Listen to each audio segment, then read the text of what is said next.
Hi, everybody. My name is Loyson Gordon. I'm owner of Historic Neir's Tavern, and I'm excited and really happy that this town hall is happening today. Already from the names and the people that's associated with some of these organizations are so powerful and so impactful. I've seen on some other end the work that's being done preventing drowning and just overall water safety. With the summer approaching us, I definitely started seeing things in the news already. Literally, people are dying. Like, I'm like, oh my God, summer is not really even here yet. It's just this first full week of this 90-degree thing. How many people we're going to lose this summer? The goal with this is hopefully to have zero. But if this can help prevent one person, I think that's one person that will be able to be with their family for the rest of their life and produce so much value for the for just general the economy and people and just giving back. Just like what we're trying to do here today with Sean Slevin, who is a Neir's Tavern ambassador. And basically, as New York City's oldest bar, it's more than selling burgers and beer. For me, listen, we can all do that. I have so much other things that I should be doing and could be doing and trying to get customers. But at some point in this game, you have to look back and say, all right, what am I really giving? And I'm not really looking at anything for return. So we decided to form this Neir's Ambassador, which is the most passionate, high level people that truly believe in Neir's Tavern, and of course, supporting other ways to come together on this one umbrella called Neir's Tavern Ambassadors and start to do real community work on different issues. We've done this with autism acceptance, which was so powerful. We had over 100 people part of that. It was just an incredible thing. And we had mental health awareness, another ambassador that did that, tackling that issue. But this month, we really want to focus on water safety. This is immediate concern right now because I'm seeing what's happening. This is not something we can delay. And that's why I felt that we need to push this out now before we get into the middle of the summer and we lost so much. So for that reason, I really want to thank Sean for being part of this Neir's Ambassador group and actually using her time and resources to actually put some of this together. And also thank Joanna as well, who's been doing a lot of the background work and making sure that everything runs smoothly. For that, I am extremely grateful. And as the owner of New York City's Ola Bar, I think we should actually represent what true New Yorkers are like. And this is it right here, giving back. This is it. So thank you so much. My brief story with John, like how does this affect me? I'm gonna tell you real quick in 20 seconds. I don't know. I never knew how to swim when I came to this country at 10 years old. I'm from the island of Jamaica. Although we were filled, it's an island. It's like it's all body of a water everywhere. Literally, you could drive from one side of the island to the other in a couple of hours and it's just bodies of water, but I didn't know how to swim. There was a fear of that. My father was a fisherman. Basically, he just lives in the water, but I was just the outcast. That happened at a young age where I got scarred because my uncles decided to teach me how to swim by throwing me overboard. And that was like a very traumatic. And after that, I didn't want to do nothing with the water. And so over the years, as I joined the fire service, there come a need to actually listen. You need to learn. It's God forbid something happened, and I started on the journey to become a swimmer. And still getting better. I'm not the best, but the flotation devices help. So that's my quick story, and that's why I'm looking to just listen intently and learn something that I could share with other people that the experts today are gonna allow us to hear. So thank you very much. Looks like a bunch of people is waiting in the waiting room. We can let them in, and I will let Sean take it over. Thank you so much, Sean. Thank you, Loyson. We really appreciate the opportunity to be showcased tonight on your town hall. And Loyson has explained that the oldest tavern in New York City is one thing, but it's not just about burgers and beers. It really is about inspiring our community as a whole to live our fullest life possible, to give back, pay forward the things that are important to us that make a community strong. So I appreciate this opportunity. My name is Sean Slevin. I am the executive director of Swim Strong Foundation. We are a 501c3 not-for-profit here in New York City, and our mission is to reduce unnecessary drowning and water-based accidents. We do that by providing low to no cost learn to swim through competitive swim programs in the water and out of the water by presenting water safety instruction and education from an environmental point of view, not a swimming point of view. So those are our main two thrusts, our main two angles, if you will. And we will be celebrating our 15th anniversary next month on the 6th. And just before the pandemic, we had helped over 10,000 people learn those strong swimming skills. We had provided over $1 million in free swim lessons to those that needed that help. We had provided the Know Before You Go original programming in schools to about 7,000 students.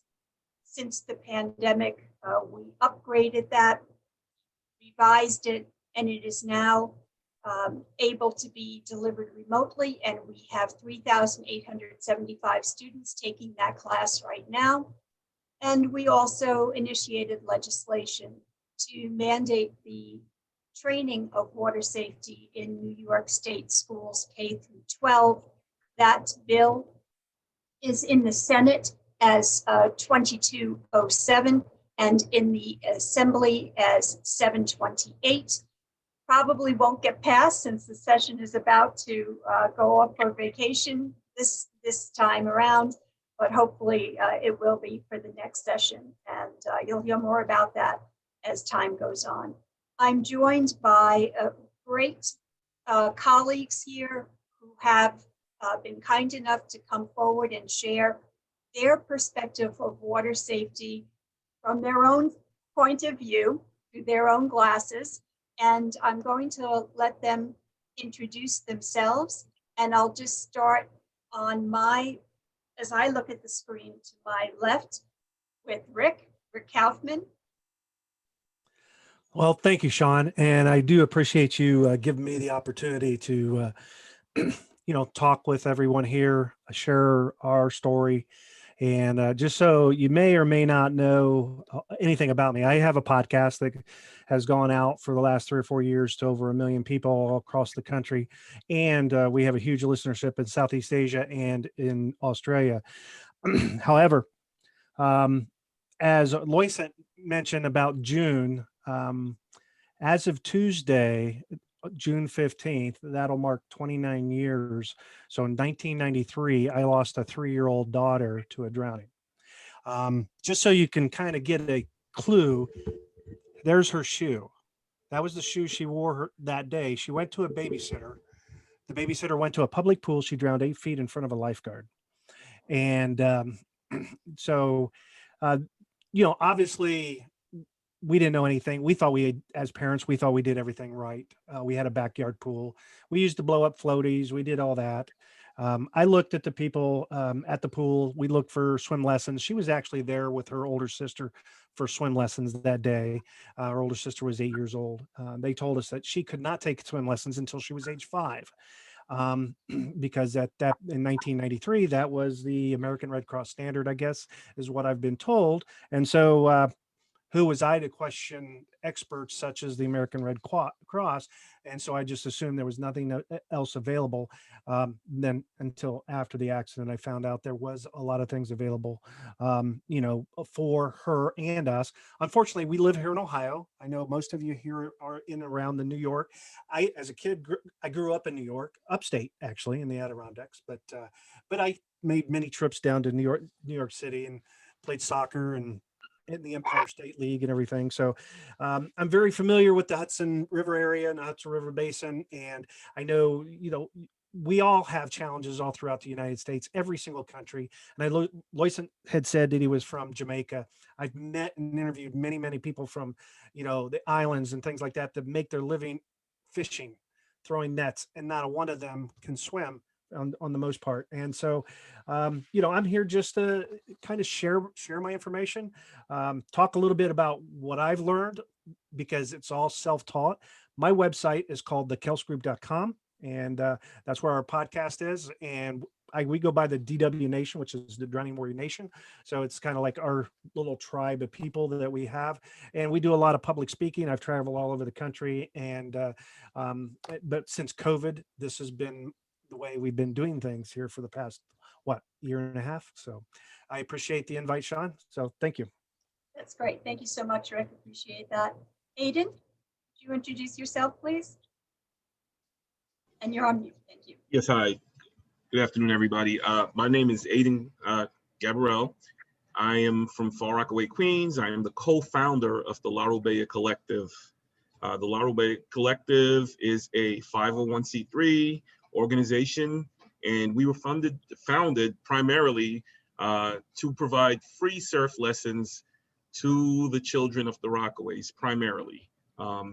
We started back in 2018, my cousin and myself, when my daughter showed some interest in surfing, and we found that the lessons were way too expensive. Like Loyson, we all have similar stories. I've been a Rockaway resident since 1981. So most of my life, I'm gonna be 50 in October. And I came from Belize, same way, stone's throw away from the Caribbean Sea, not knowing how to swim, and moved to Far Rockaway, trapped between the bay and the beach. And like a lot of kids, in the Rockaways, you would be surprised that a peninsula like this, surrounded by water, the lack of access to basic swim lessons, to pools, to anything, to even water safety education. I also know Sean, and we're also working on the same thing, trying to get this bill passed. Recently, we had an opportunity to have a mural up at all the Patagonia stores in Manhattan. And they asked us what our call to action would be. And initially we were gonna do, trying to get a pool built in the Rockaways. Of course, the cost of having something like that done is tremendous. So we decided to, do something that was already started, which was the water safety bill. And we got an artist to put these murals up on all the stores with a QR code, basically, making that our call to action to get this bill passed. It's one of our postcards with a QR code, with a QR code on the back. Our website is larubellacollective.com. You can go there and find out a lot more about us. Along with the surfing, of course, there's water safety and environmental studies and mentorships. Of course, doing something like this in this community, one of our biggest drawbacks is the fact that a lot of the kids that we get out here cannot swim. And for liability reasons, oftentimes we'd have to turn them away. And recently we hired swim instructors to teach them how to swim so that they can become a part of the program. But the problem is we don't have a pool to teach it. And so, yeah, it's a lot. But thank you for having me here tonight and allowing me to share my story. Thank you very much, Aiden. Hello, Lita. Hello. I'm the owner and the editor-in-chief of Boating Long Island. It's a boating lifestyle magazine. I've also been a boater for over 40 years. I bring to my editorial and my writing a background in law. I'm also an attorney, and the experience of raising two kids who spent every summer on their boats, on our boats. We always wish we had somebody else's boat to go out. For our family and our readers, I worry about all the what ifs, and I try to share the knowledge that keeps people safer. Fun and safety to me are always a balancing act, but my position is, and as you'll hear when I speak later and in our editorial, is reckless fun poses an actual danger. If you're informed, you have another level of protection. Amen. Thank you. Hello, Lydia. Good afternoon, everyone. My name is Lydia. I have been swimming since 3 years old. I joined a swim team and all the way up until 18, and then I became a lifeguard with Miss Coach Sean for 3 years now. So now I'm working under her. And yeah, it's been good so far. So Well, far. we're delighted to have you joining us tonight, Lydia. Thank You're you. welcome. Well, all right, so let's get into the heart and the meat and the soul of this, all right? So we'll start with our first question. And I would like to ask you to please define water safety through your own lens, if you will. Rick, would you kick us off, please? Sure. Being I'm probably the only one here that's really not a water, I don't consider myself a water safety expert, kind of self-taught, I guess you could say, through my own personal experiences. But as I had indicated, as you may or may know, it's very, very personal to me because of my loss. And so I take it personal. Every time I see a drowning, I take it personal because I understand that parents have told me, just as I said, it's not, it's, we didn't know. We didn't know there was a huge problem before my daughter had drowned. Water safety, what it was important to us. We got our children involved in swimming lessons as soon as we possibly can, and as most parents, as I believe most parents do or want to do, but it's really what it boils down to is as I learn more about water safety, it's what the parents do not know is probably I think Lita, just like you said in the boating, it's it's the uneducated and so from that standpoint, yeah, as parents don't like to be told how to parent their child, and especially when it comes to swimming, and that's probably a real issue. And so because the parents drowning has a very negative context word to it. People don't want to talk about drowning, but they need to talk about drowning. And education, I believe, is the key, along with so many other issues. And so, following kind of a water safety plan and following, I think anything that could be educational, starting from the youngest of child all the way up to adults. And I think most of you would agree that the majority of drownings are adults. Only a third of the drownings are roughly children under the age of 15 or 18 years of age, but a large percentage of those drownings take place. Many of them know how to swim, but they panic. They get in situations that they don't know how to manage. And so as parents, we just need to understand we have to ask questions. And that's what I really try to do. And that's kind of, I think that's why water safety is personal to me. And so I've interviewed thousands of people. I've gone to the beaches and I've talked to people. I have a boat. And when I see at the marina or at the fuel island, I see parents that do not have their infant babies in life jackets. I make a point to talk to them. Most of the times I think they give me a look that of disgust and how dare you tell me. But you know, I we had a 18-month-old boat got capsized, and the mother thought she could hold the baby, and of course she dropped. She couldn't, and so these are things that we see. So even though my daughter drowned in a swimming pool, I see water safety as if it's water. It has to become a lifestyle, has to be part of your lifestyle, just as any other part of your home safety, anything else that you do. And so really it's a watchful eye.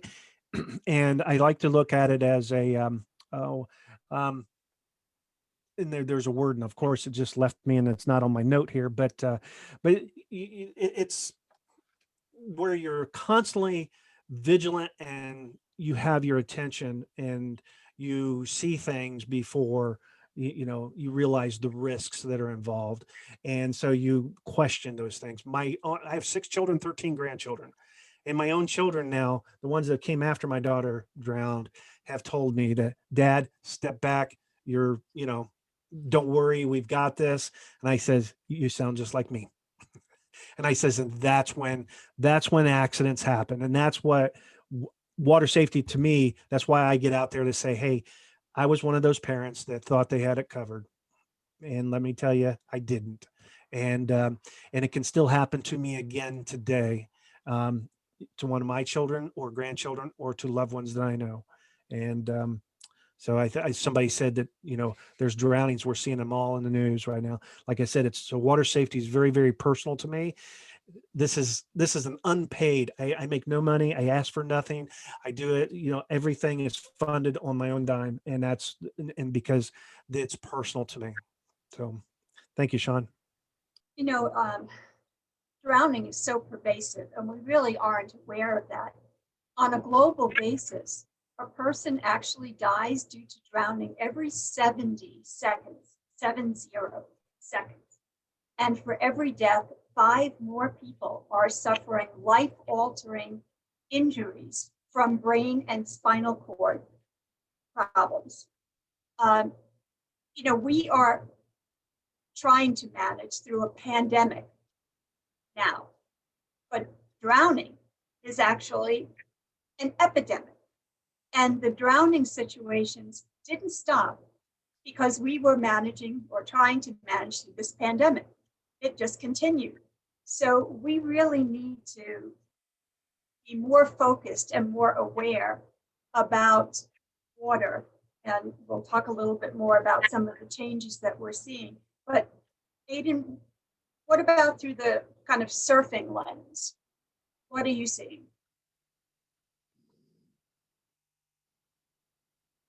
You're on mute. Yep. So along the surfing line, if you know anything about the Rockaways, every summer the helicopters are that's what you hear. And when you hear those helicopters going overhead, you know exactly what's going on.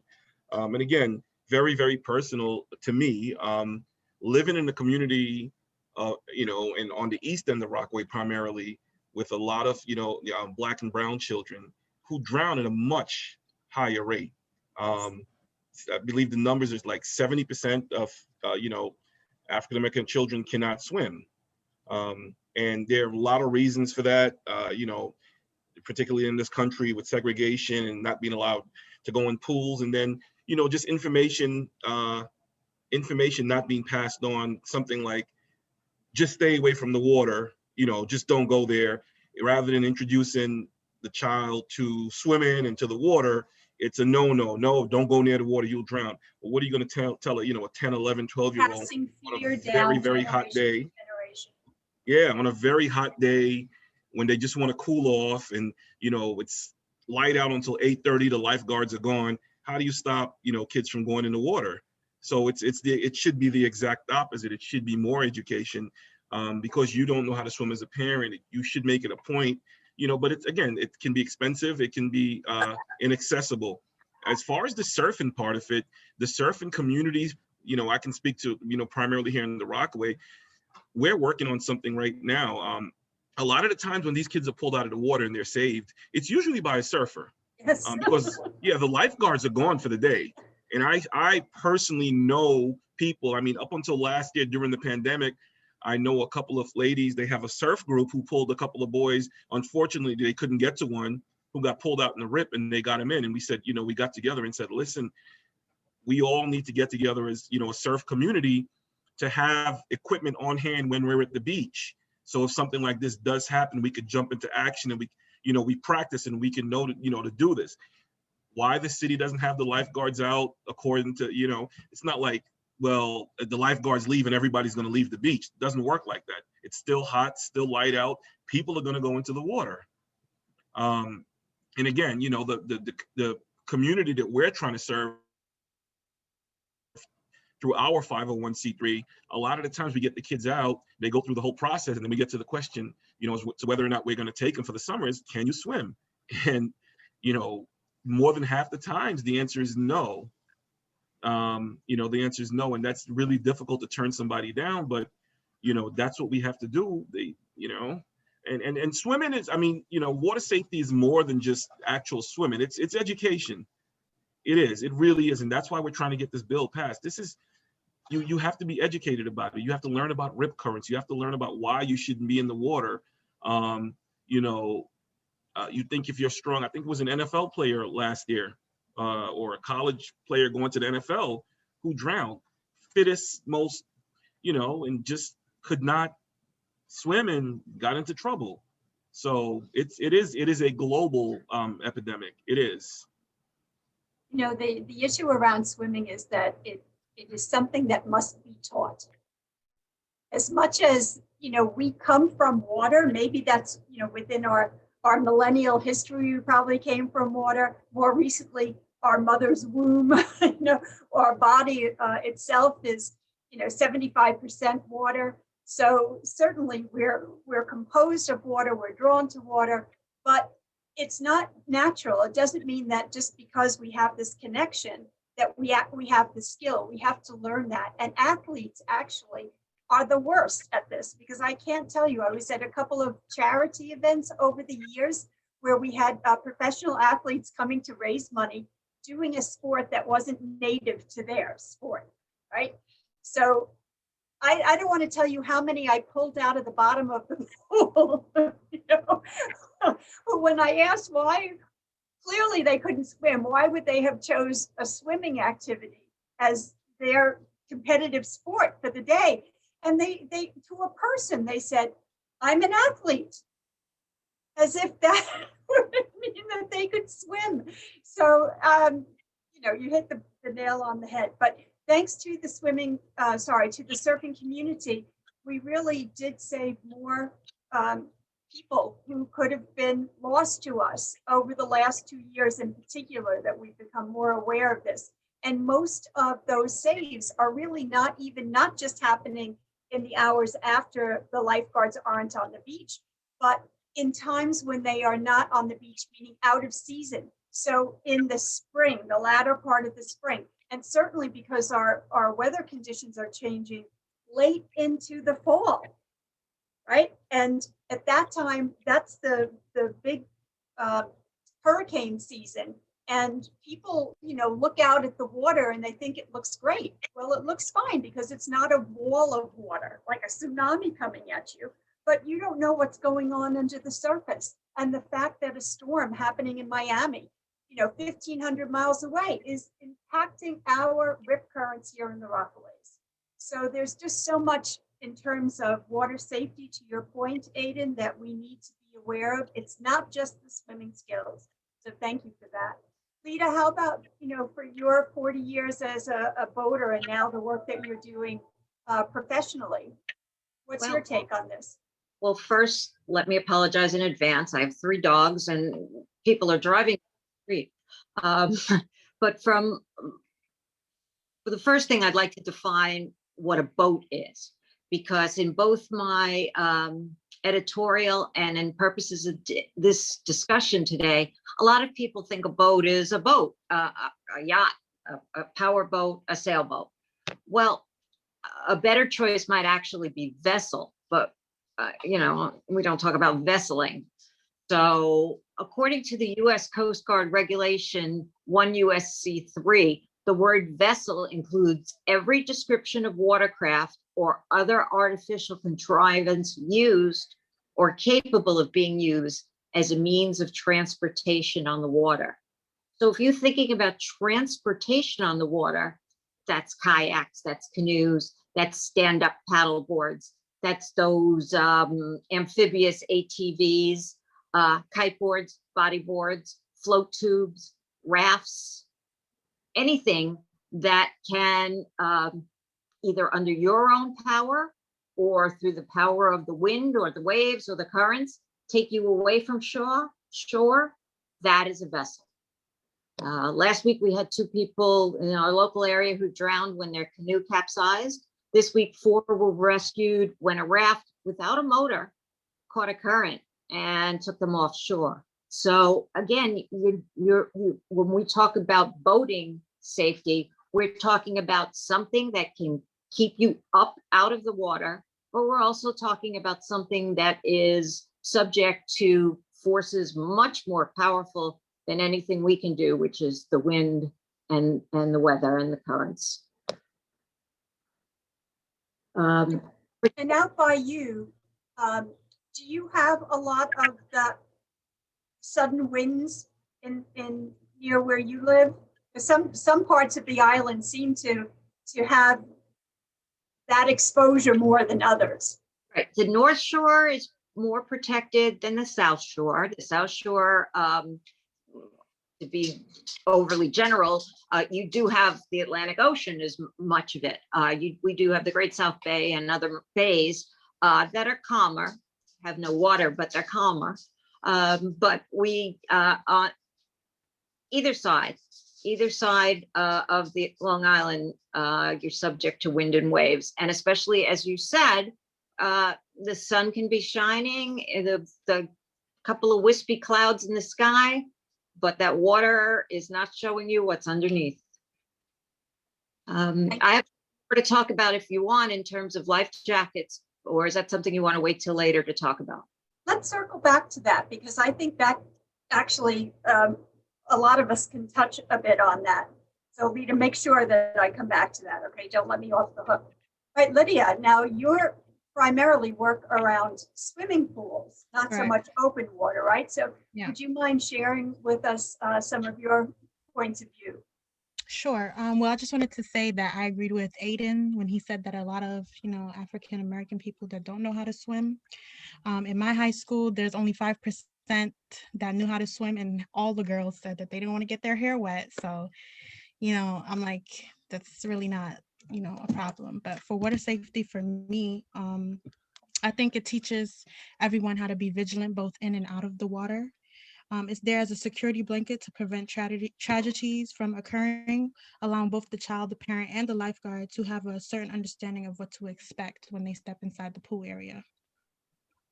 Another way one can be vigilant is like checking your surroundings, seeing if there's margins around the pool areas, shows you how deep the water is, if it's shallow versus how like 9 feet deep, 5 feet deep. It gives you a kind of range of where you can stand and where it's too much for you to handle. And you can find these usually around the perimeter of the pool, or they're posted on the walls around the perimeter of the pool. I'm sorry, I'm just really nervous. You're doing great. No need to be nervous. Yeah. So another one is focusing on the rules. The rules are posted in big, giant bulletin boards in the middle of the pool that you can usually see, or it can be spoken orally to a lifeguard that is on duty. For sure. And they tell you if there's any, no splashing, no diving. These things are very important to pay attention to when you go into the water. That's the first thing that you should be looking at, really. And you've worked in a couple of different pools, and if you haven't worked, you've certainly been swimming in a number of different pools. Right. And wouldn't you say that really every pool has its own individual footprint, if you will? Yeah. They're all different, right? All different.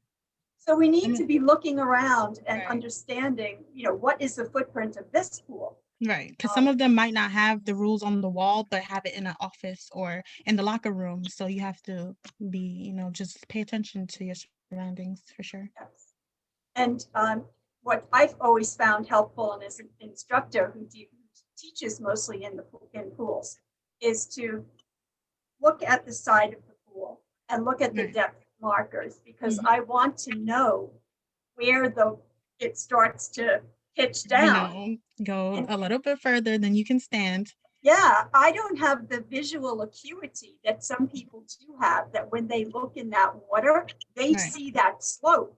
I can't see that. So for me, I need the data. So I'm always checking to see where I am along the side of the pool, depending upon who my student is and the height of that student, because I love surprises, particularly for my birthday, but I don't like them anywhere near water. And I don't want my students surprised. So that's very important for me. So thank you so much for that. One of the things that I wanted to address is really what's happening around us in terms of climate situation, because it's just becoming our world is becoming so much more watery. Since Superstorm Sandy, which was 2012. Wow, 2012, we're almost, amazing. But I'm seeing our water levels rising anywhere from 1 inch to 1.5 inches a year. I'm seeing our storms intensifying, so they're getting stronger. They're also becoming more of them. And you may remember that last year we had so many tropical storms and hurricanes that we needed to go into the Greek alphabet to continue to name those storms. But what's decreasing is the actual amount of time between those events. So communities that are on the front end of those storms are really, bearing the brunt of this pummeling that's happening with much less time to recover between each of those incidents, right? And in New York, for example, another thing that I'm noticing is a phenomenon called sunny day flooding. Has anyone heard that expression? Sunny day. It has absolutely nothing to do with storm activity, has nothing to do with rainfall. It's because there's a super tide, one of those very, very high tides, and the water comes up even further than it would typically on a high tide, but it has no place to go. So it's got to get up onto the roadways. And so for us in New York, we never had to worry about flooding. That was always the rest of the country that had to worry about that. Well, guess what? Now we have to worry about flooding. So, how do we know if it's safe to cross through that water? How do we know how to navigate that? We've never had to do that before, right? So even we're affected by things of that nature as well. And then just in construction, what's going on with our waterfront? So many more waterfront areas are being developed now, not only in New York City, but in every municipality. And that's great in some ways because it's opening up open water settings to people who never had that available to them. However, do people understand what is the nature, the condition, and the dangers of that particular body of water?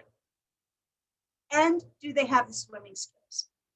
And I'm afraid that for most of the populations of our cities, more people do not know either the nature, conditions, or dangers of the water, and they don't have the skills. And so that is a deadly combination, which is going to drive our drowning rates and water-based accident rates up. So in that frame of reference, Lydia, would you think about, has climate change affected how you conduct your business?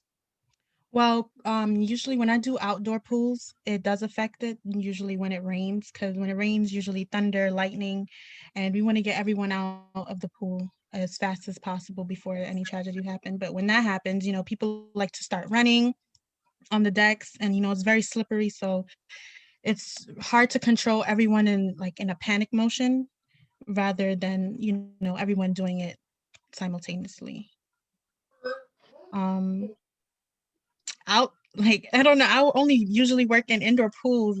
I'm not frequent about the outdoors or the beaches because those are not for me. Well, but certainly it can definitely affect different water patterns, such as storms, and could create waves and tides that some people think they can handle, and then it can be too much. Lifeguards can't save you in time when they have to run into the water from so far away, and you're trying to catch a wave or certain things like that. And lightning travels through water. Correct. Yes, it does. So you can really get injured, significantly injured. Thank you, Lydia. Lita, how about you?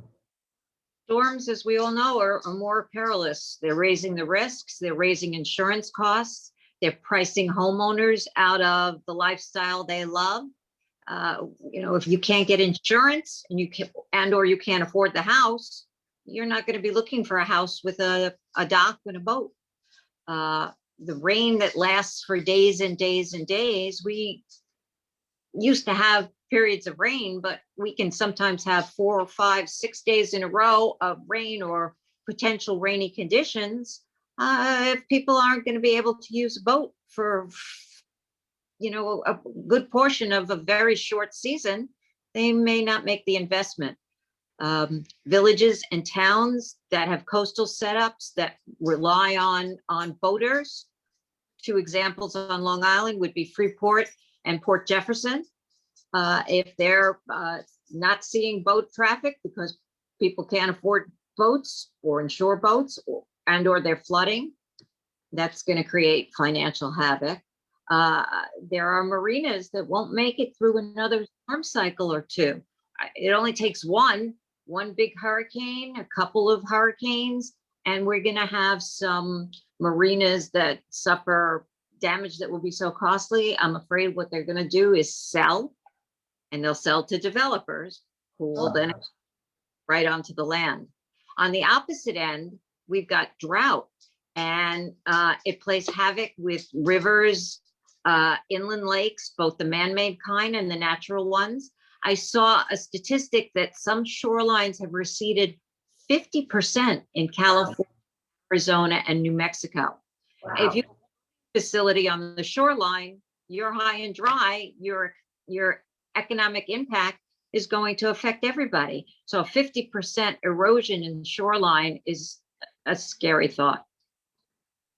Absolutely. You know, we used to joke as a kid, oh, California will fall off, you know, just disappear from the United States. But, you know, maybe it's not so much of a joke as we look at that now, right? It is really very scary. Aiden, how about you? Oh, what we do is basic surf lesson. We're doing it outside. You can't teach surfing in a pool. So we are at the mercy of Mother Nature. We did this last year, even during COVID. We kept it small with a small group of people that we planned to take out before. And we had about half the weekends we couldn't go out because of the surge. We just had currents that were, the rips that were way, way too strong for beginner surfers. We had swells that were way too big to take them out in. And so and I see this happening more often. I mean, like I said, I've been in the Rockaways most of my life, and I definitely see a change. On the other end, for our more advanced surfers and for people who are, really proficient surfers, we get these nor'easters all the time. And so you may have one location for, a surf school is based on one particular break, and they do brisk business because it's really good there. Well, one nor'easter comes along, that sandbar moves, it's no good anymore. And this is happening a lot more. I mean, you can see the difference. You're just driving around the Rockaways, like you were talking about sunny day floods, driving around, you see pools of water where you never saw it before, and you don't see it coming. You just see it rising up. You drive by in the morning, then you come back a few hours later, and it's just, it's just water everywhere. So I can see a big difference, particularly in the fall. The swells are crazy. Last fall was just, we missed out, I think, on the last about the last 3 weekends of the surf season with our students, because it was just too big to take them out, and it was just too dangerous to take them out in. And it's happening more and more. So who knows where it's going to go if we don't do something soon. Well, certainly you can supplement your surfing lessons with water safety lessons when you can't be in the surf itself. So that's one small benefit of that. Rick, how about for you? Well, being I don't teach swim lessons and I don't do those things, in some sense, climate change doesn't personally affect me, but I live in the Midwest, and let me just say it does affect me. We see ponding in our yards and places that we've never seen ponding before with the heavier rains. Warmer weather in the springtime melts the snow melt along with a lot more rain. But with all that being said, with climate change, I really feel that as we define climate change, most people think it affects the people on the coast. Well, people from the Midwest, we vacation to the coast. So it boils down to the education. I've interviewed thousands of people. Like I said, when you interview the people on the coast, they know the risks. You take people like me from the Midwest and take them to the beaches. It's nice sunny day. We're there for a week, and next thing you know, we're stuck in a riptide where our kids are being sucked out on their rafts. And so there's climate change affects us all in all different ways. Sure, quick story here, and then I guess we can move on. But up in Michigan, this was about 4 years ago. There was a 2-year-old little girl. They had a heavy snow with an early snow melt with a lot of rain.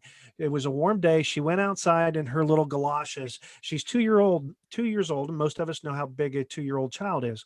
So she goes out and she's playing in a mud puddle, 1.5 inches of water. Have you ever stood in muddy water? And when you move your feet, what happens? It's like a suction. It sucked the little girl in. She lost her balance. She fell forward face first in the water, and she drowned in 1.5 inches of water. This was rain. Again, this was a parent who didn't know. And so when I say climate change doesn't affect me, it does, because I see it. But at the same time, I get all the news reports. I see the deaths. I see this. I reach out.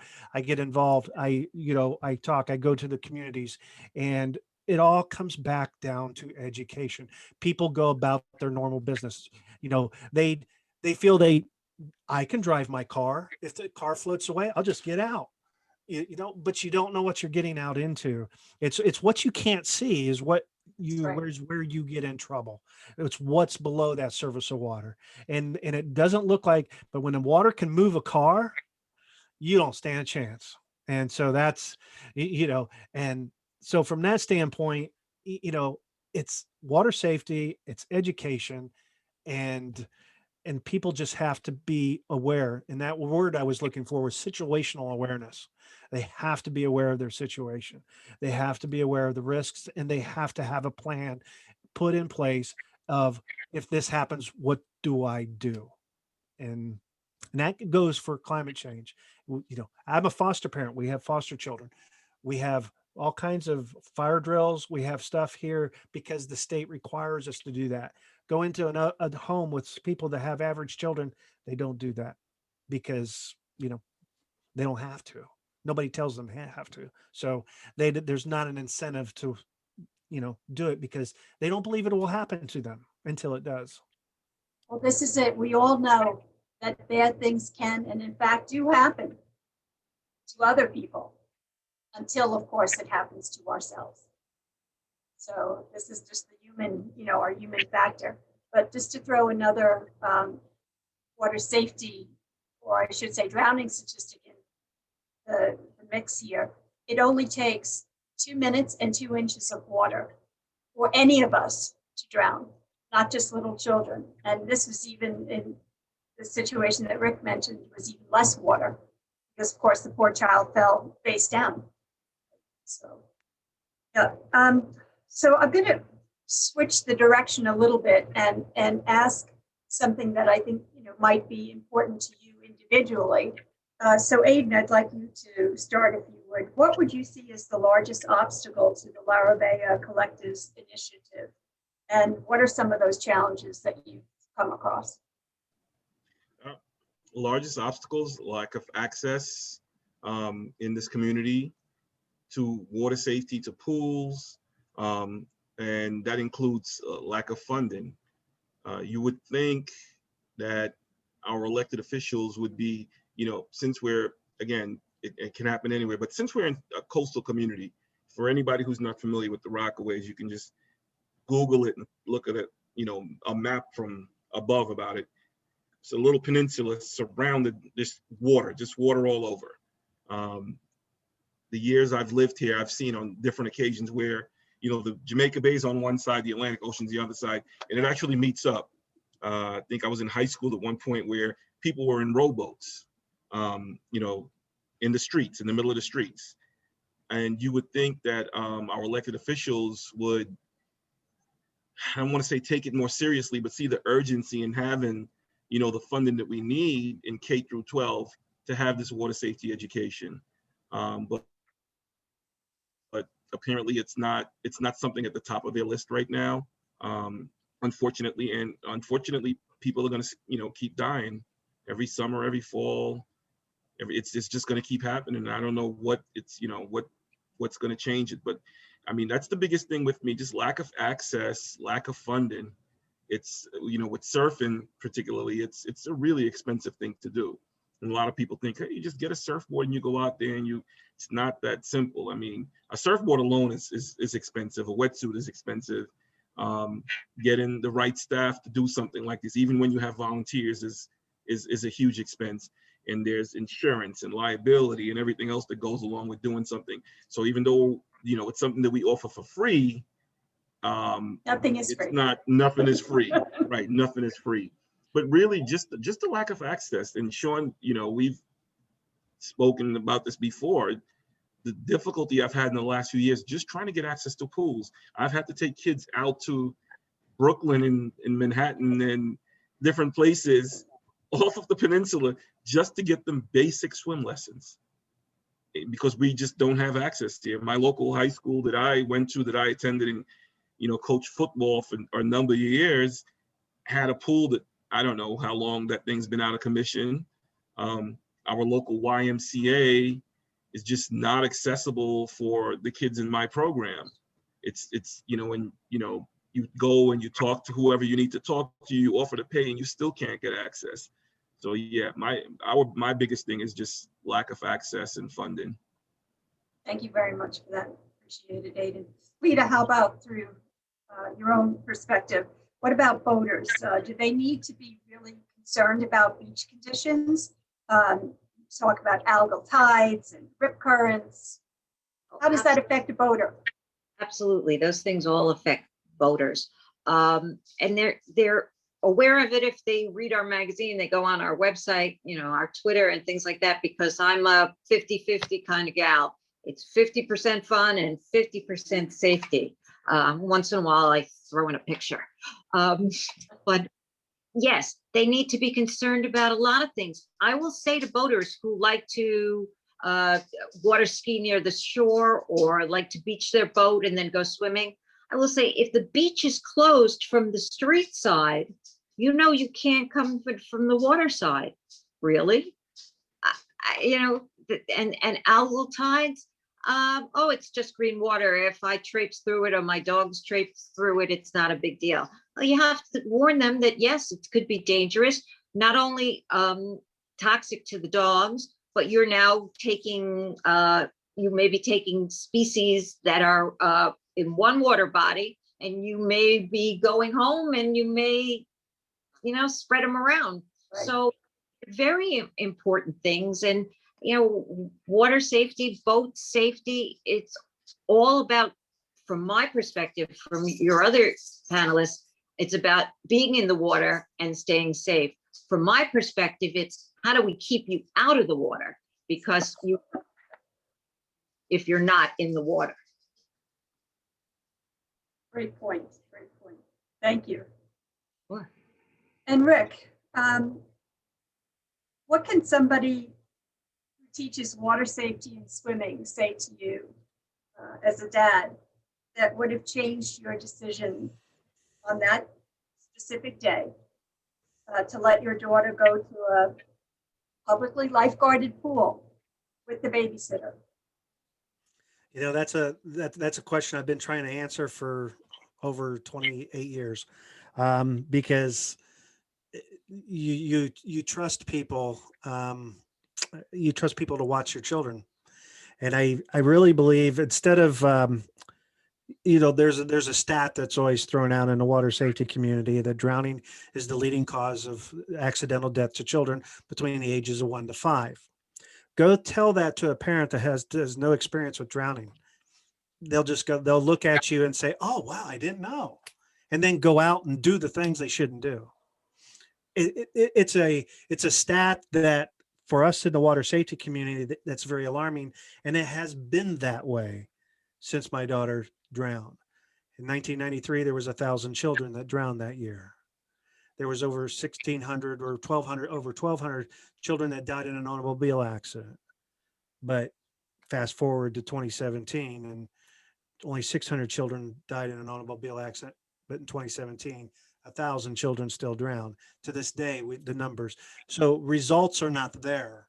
And so from that standpoint, I don't know what we can say to parents like the type of parent I was, because I thought I had it covered. But I think the one thing is it's not so much the stats as when it boils down to it. If that person would have said, well, Mr. Kaufman, you shouldn't send your daughter here. If she's with a babysitter, she's your responsibility. You need to be in the water with her if she cannot swim. End of story. And if you can't do that, she doesn't come. Too many parents use local swimming pools, beaches, things like that as babysitter drop-offs. And I've interviewed many lifeguards that have said that it's just at 8, 9 o'clock in the morning, here comes the mom's caravan, just like school, dropping them off. And then somebody comes by and swings by and picks them up in the afternoon, just about the same time to get out of school. And it's the same kids. They buy their season pass and they drop them off, and nobody's supervised, and they're expecting the lifeguards to supervise them. And the lifeguard has a specific duty and a job. That they're, yeah, they may babysit your child, but that's not their primary function. And if you distract them from their primary function, watching things, then they can't see, because that's how they didn't see my daughter 8 feet in front of them. And so I don't know what somebody in a water safety community could say to me that would have changed my mind. But I really believe that if they would have just been straight up with me and just said, hey, we can't teach her to swim, so in that case, you need to be here with her and be in the water, because here's why. And then at least that way they would have given me the information for me to make the decision. If I made this decision the same way, I already have enough guilt for the decision that I made that day. I live with it all the time. So, but I think that's where, as a water safety community, we were talking community, such as like New York City is a community, where I live as a community, as a whole, we all have to come together and somehow begin to answer that question, along with the other 1,000 of questions on each one of us has a specific problem that we need to solve.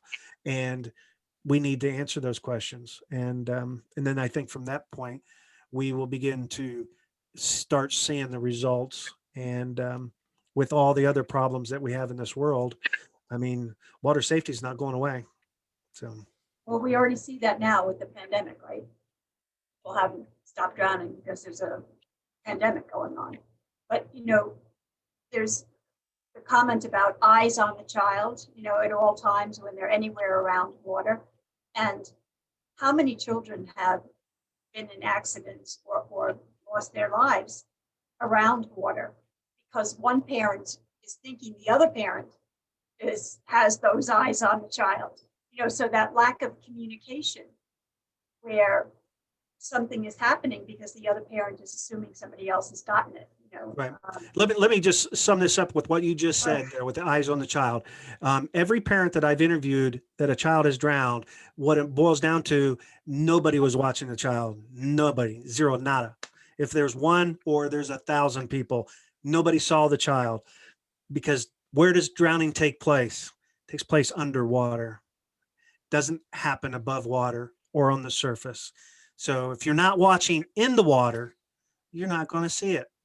So, and parents don't know that, and lifeguards, people that work in water safety, that's a challenge. I'm not a lifeguard. I don't think they get paid enough. I don't think I would do it, but that's a challenge that, they themselves have to do every single day and work around all those issues. So.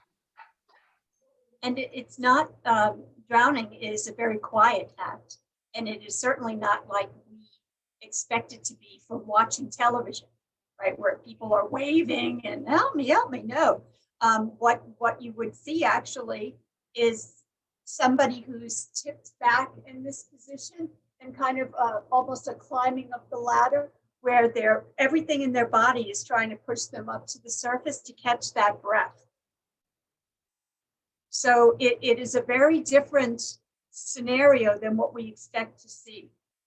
And, talking about maybe expecting, Lydia, I'm going to switch it up a little bit. I want to ask you about the dry drowning here. Oh, Let me okay. ask you about the dry drowning, because I think that's something that we don't really know a lot about. Right. And would you explain, what that is? So dry drowning is when water enters the lungs from, getting too much air, getting too much water into your lungs underneath the pool, trying to grasp for air or what, or perhaps say, I don't know. The water exacerbates the lungs from filling with fluid. It fills with fluid into your lungs. Right. This is called pulmonary edema. It is the second leading cause of accidental death among children. And some certain ways to prevent this is, having a conversation of what water safety is. Again, we go back to being vigilant around the waters, listening to the lifeguards, and understanding what they, say or anything.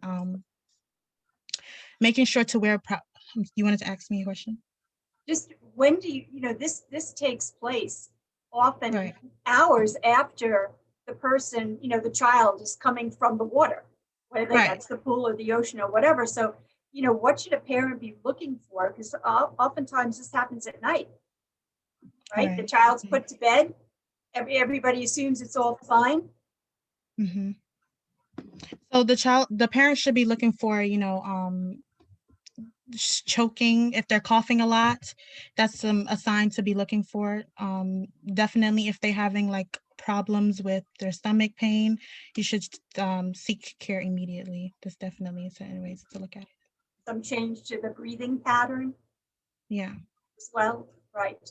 So in other words, parents should be watching their children, even, as they sleep when they're coming home from the pool, because they could just have taken in too much water and it may not be obvious until Right. many hours pass.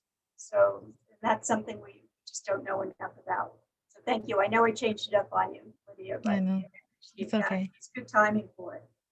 So I wanted to go back a little bit and ask about those life jackets. Let's talk a little bit about those life jackets because we can all benefit by the use of them. I'll share one little story with you. My parents rented a house on a lake when I was from like 10 through 20. And I loved sailing, and it was small boats, like small little sailfish, sunnies, not large sailboats. Sorry about that. And so one day, happened to be out with a friend of mine, and I was in my life jacket, which I have shame to tell you was not typical of me at that time. I usually didn't put the life jacket on, but whatever, I did because I knew the wind, something was up. The weather conditions were very changeable that day. And I actually got caught by the boom. That's the part of the sail that keeps the sail up, and it's that heavy part at the bottom. It came over suddenly. I wasn't expecting it, and it caught me in the back of the head, and it literally knocked me flying off the sailboat. And I landed face down in the water, like this little girl that Rick mentioned, but now I'm in the lake face down. And without that life jacket, my friend would not have been able to grab me. Now, at that time, I was a competitive swimmer in probably the best shape of my life. I was a lifeguard, but it didn't matter a whit because I was unconscious in the water. Michael Phelps, in the same situation, unconscious in the water, would have the same problem. So because of that life jacket, I'm here to tell the story today. So Lita, would you talk a little bit about life jackets? Sorry, you're mute. You're on mute. Lita, you're on mute.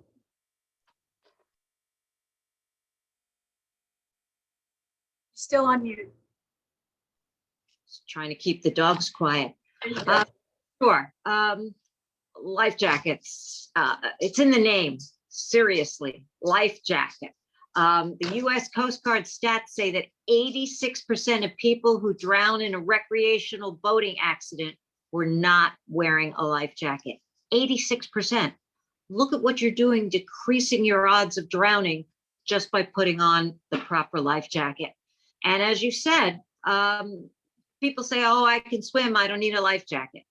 They provide buoyancy if you suddenly find yourself in the water. If you have to jump in to save someone else, you don't want to be worrying about your safety when you're trying to save someone else's. Cold water, we're just getting to the point where water is warming up. But if you're boating and end up in the water in the spring or the fall, you're going to be too cold, you're going to be fatigued, or you may have an injury. Life jackets are also important for people who are disabled, people who are weak, and very young children. I think everybody should be wearing a life jacket But somebody says, oh, I've heard these stories. Oh, my kid goes to camp. He's 8 years old. He knows how to swim. He's a goldfish. He's a minnow. He's a whale or whatever. I'm like, he still needs a life jacket. Life jackets aren't all the same. So I've seen life jackets at like the dollar store. Please don't buy life jackets unless they're Coast Guard approved and they're for the intended activity. The life that you wear in the lake is not going to be the same life jacket that you wear on the Atlantic Ocean. I just said to somebody the other day, skimp on your bathing suit, skimp on your flip-flops, don't skimp on the life jacket. It's very important when you're buying a life jacket. Sometimes people say, oh, I see the weight chart. I see, oh, this is the chest size. I'm going to buy it. Don't buy it. Try it on. If you're buying it for a child, try it on the child. You've got to make sure that it fits. You don't want to have a situation when you're out on the boat with your 7-year-old who goes, it bothers me here and it doesn't fit me here. And that's not the time.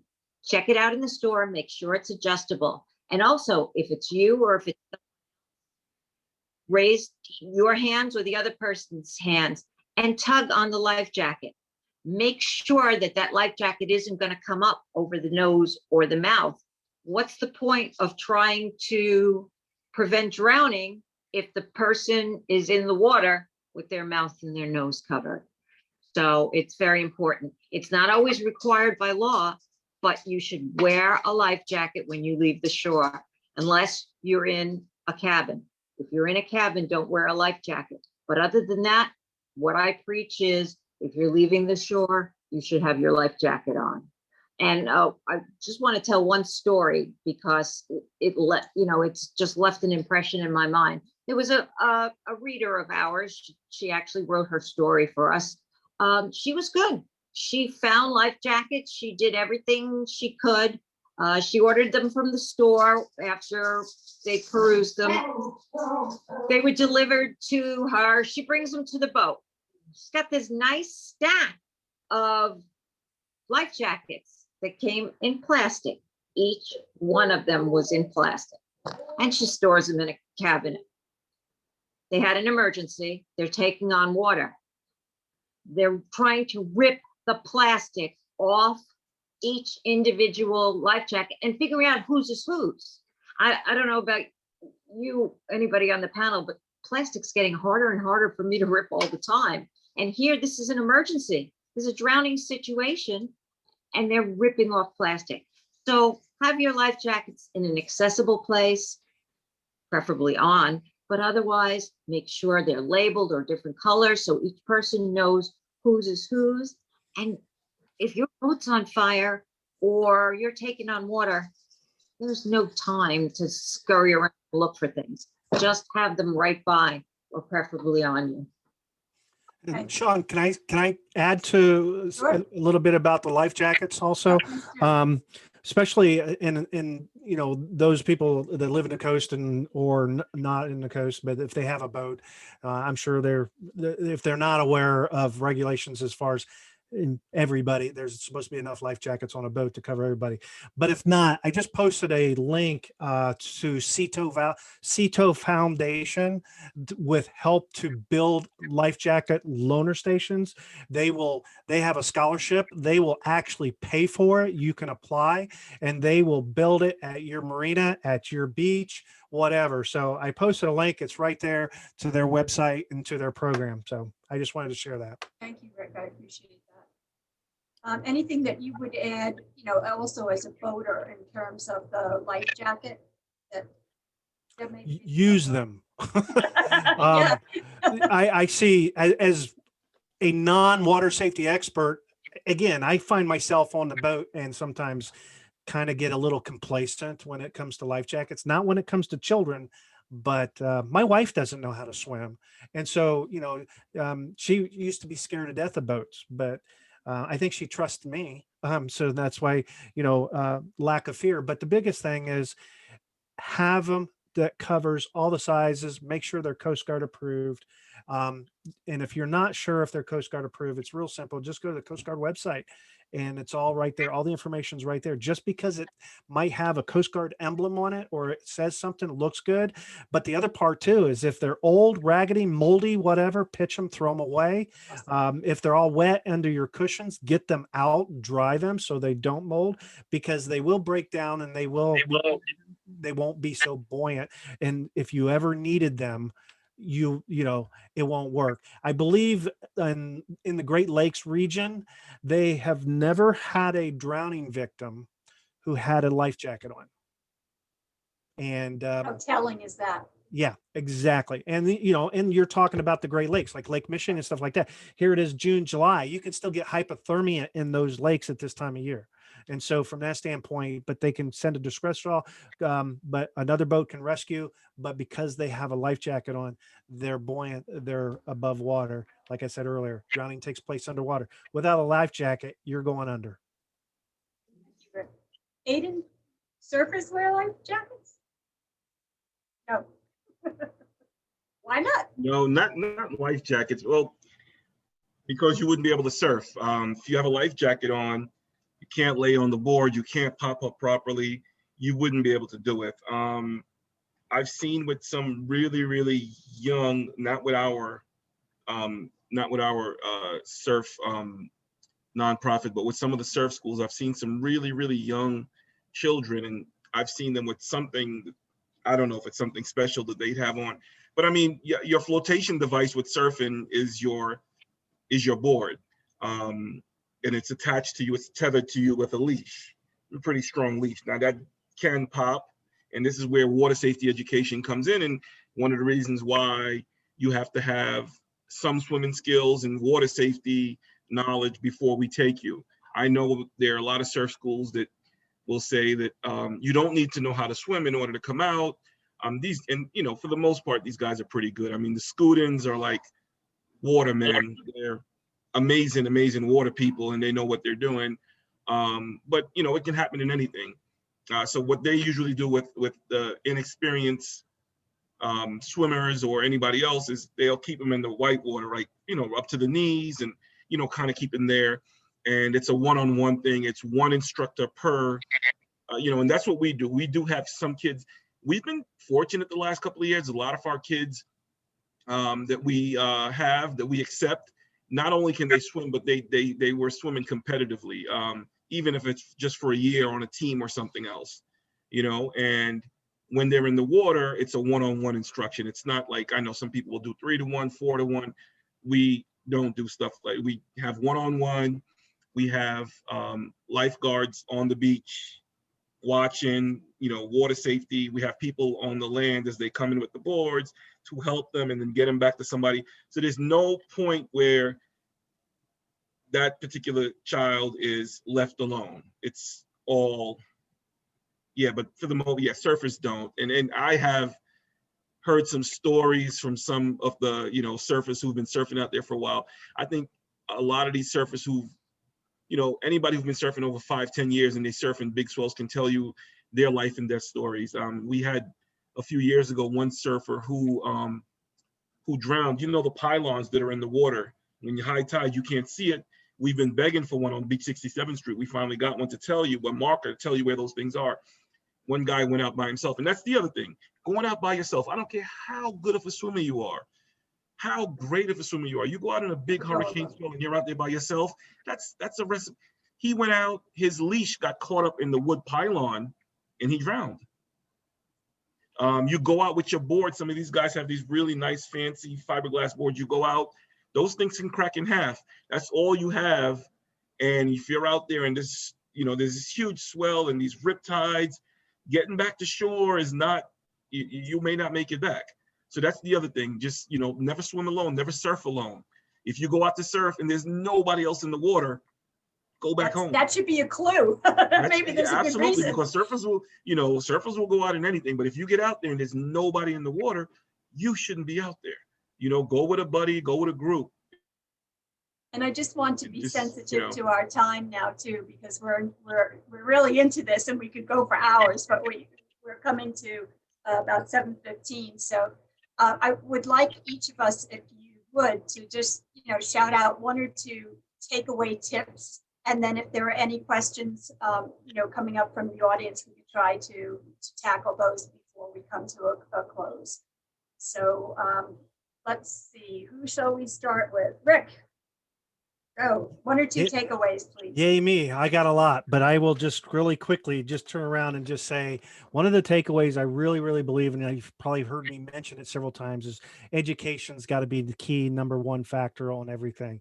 It needs to be uniformed. We should have some type of federal, state, local government agency that's that's setting the laws, the requirements, what is mandating, and then holding people accountable to those laws.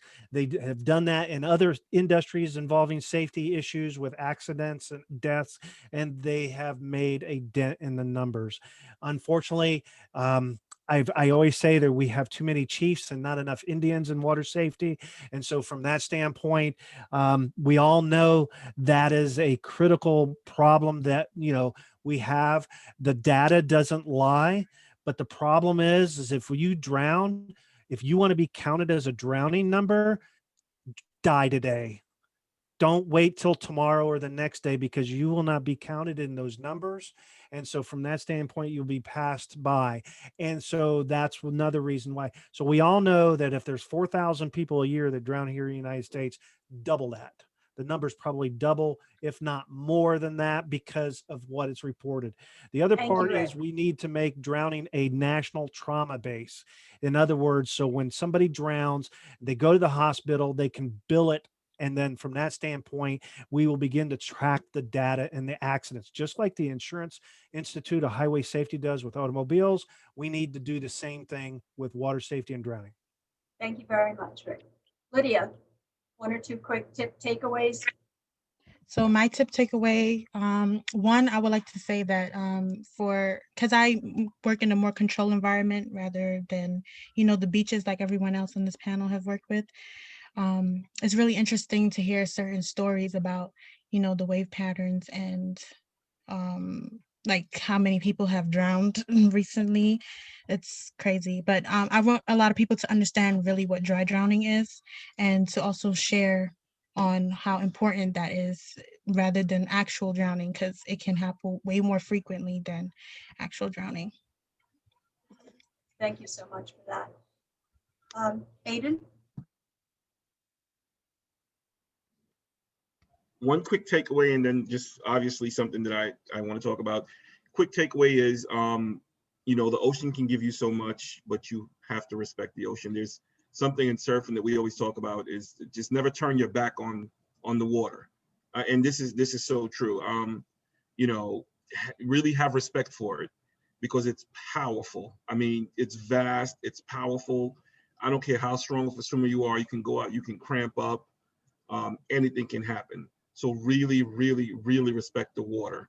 The second thing, obviously, is the bill that's being passed. And there are a number of organizations, including Sean, Swim Strong, and us, and Surf Rider, and other people that you may be familiar with. I would say and this is only for New York right now, we hope that it gets passed, and then eventually, like Rick said, it goes nationwide. That is mandated to have water safety education in all the schools. If they start learning from kindergarten, pre-K on up, I think it'll help a lot. So that's my second take is, go to the website, go to ours, the link should be out there, and sign this and let your elected officials know that, this is something that you want. If you live anywhere in New York State, New York City, Long Island, wherever, just, go ahead and sign it. It's really, really quick. It takes 30 seconds. Once you put your zip code in, it'll populate your elected official. You just put in your name, it goes right to them, and they know that you're serious about getting this thing passed. Thank you so much, Aiden. Rita? You said Lita, right? Yes, please. Thank you. I've got two things quick to say. One is about education, and one is about alcohol. 70% of all fatalities that occur on boats occur when the operator hasn't received any boating safety instruction. Again, talking about keeping you out of the water, learn how to avoid accidents, learn the rules of the road, make sure that you know how to keep yourself and your passengers safe. And if you have regular people that come on the boat with you all the time, they should take the boating safety course too. Second thing is about alcohol. There's a mindset with a lot of boaters that boats and alcohol just go together. It's my boat, I can drink, I can do what I want. Well, boats, like cars, can kill you and can kill other people. When you're out on the water, strong suns, winds, the rolling of the boat, that causes something that's called boater's fatigue. Now add alcohol to that, or legal or illegal substances, and you can't make snap judgments. You can't protect yourself. You can't follow directions. If I'm the captain and I'm telling you to do this and you're looking off there and not paying any attention, well, it's not good. And I wouldn't trust a spotter to watch out for somebody in the water if they're inebriated. So please, what I say to people all the time is, if you want to drink on your boat, drink at the dock and sleep there overnight. Say that about swimming also, you know, water and adult beverages or recreational other things, they just don't mix. They just simply don't mix because we become impaired. And the water situation itself can exacerbate that impairment, right? Water temperature alone plays a lot, you know, when you're inebriated and then you're getting into either very hot water, like it would be if you were in a hot tub, or very cold water if you're getting into the ocean at this time of the year. That's going to be a detriment, that combination. And boy, you work with the fire department, licensed, right? So, you know, what would you say about that combination of alcohol and water? Have you seen any statistics or even experienced any situations where you've been, you know, having to rescue people who are inebriated and shouldn't be in the water? No, I've worked with in the special operations in hazmat, that side of it. We do have the Marine unit who, you know, just the other day, 118 people had to be evacuated off of the one of the ferries. So they would respond, and it was funny. They were coming from another incident. I think it was maybe what's it called, those those things, water crafts. The jet skis. Jet skis, yeah. So they were coming from another incident, and then they went to that. So it's like it's picking up, but I'm not on that side of it. However, we do have different units that work in areas around the water that are trained to respond to cold water rescue. So when things are iced over, those little ponds like Baisley Pond and, you know, these different little bodies of water, people get, you know, drown in them. In the winter time, the ice breaks, they go under. And we also, during the summertime, you know, things happen. So, but to me specifically, having an interaction with alcohol and rescuing someone on the water because of it. Thank you. You know, and just to tagline onto the pond issue, particularly in the winter, we don't realize just how prevalent accidents are in the wintertime as it relates to ponds. Last year, between New Jersey and New York, we had 7 deaths of people falling through the water. It's just really, that's even less on our radar. And I don't know how many saves there were. Those are just the deaths. So, you know, it's really important to understand, if you're going to step out onto the ice, you better know what you're stepping on to, and whether or not it's thick enough to hold you. And if you do fall through, how do you self-rescue? We've got a great video in one of our trainings, and we have some training that's available for families or individuals too. But this training is this guy who's at a pike fishing company.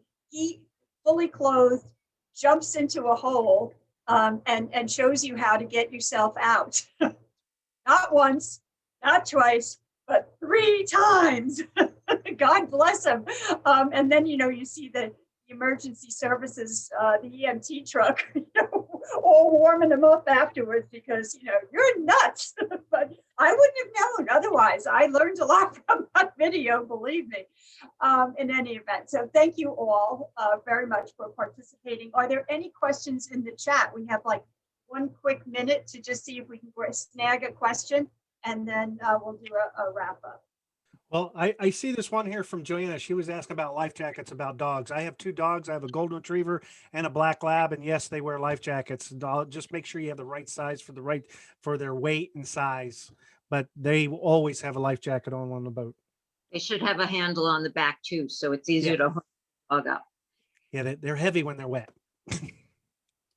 Yeah, Sean, if you want to scroll through the chat and just, there's a bunch of questions, like rapid fire kind of, one person take one each maybe. Yeah, there's a question about phobia of getting over the phobia of water, Sean. You want to?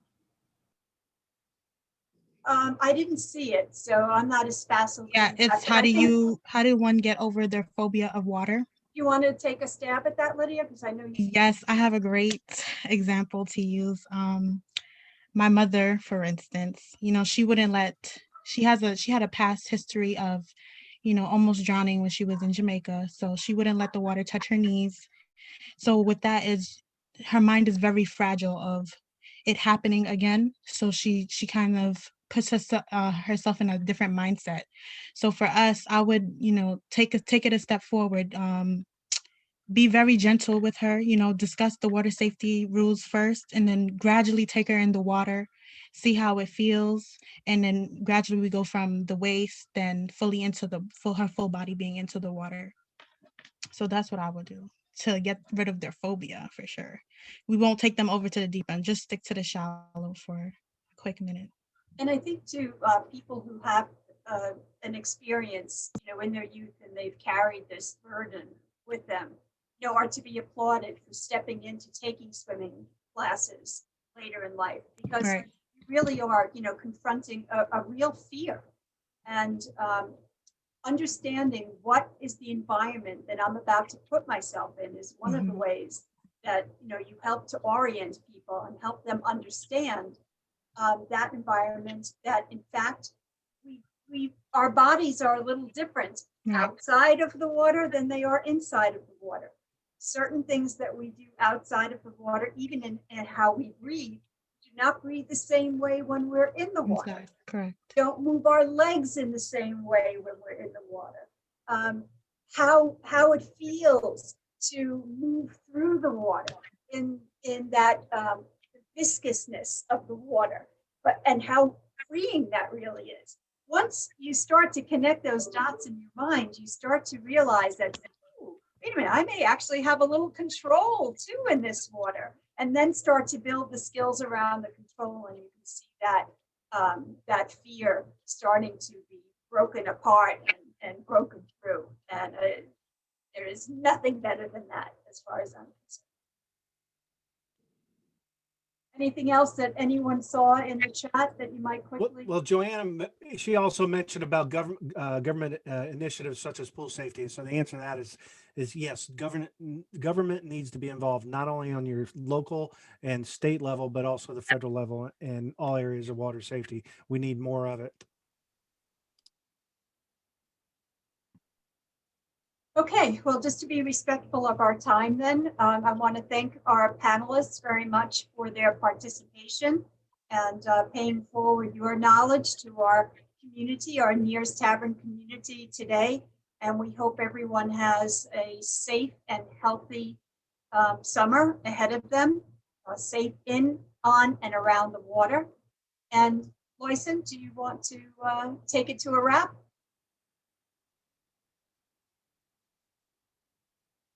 You're on mute. There you go. That's the t-shirt. I'm coming out next. You're on mute. No, this was very enlightening. We have a lot of good takeaways here, and hopefully Facebook allow a few of our 5,000 people on this Facebook page to see it. The algorithm is a monster, but we'll definitely be sharing it through our email list as well for people that would like to watch and skim through some of the things that you guys said. So hopefully it'll help prevent a drowning, this summer. Thank you for everything you do, and thank you for all of the panelists that's here today. I mean, incredible information. Thank you. Very well. Thank you. All right. Have a good day, guys. Thanks. Thank Oh, you all. I almost forgot to take a screenshot. Anybody took a screenshot? Oh, yes, please. All right. All right. Screenshot. Ready? 1, 2, 3. All right. All right. Good. Good. Good. Good.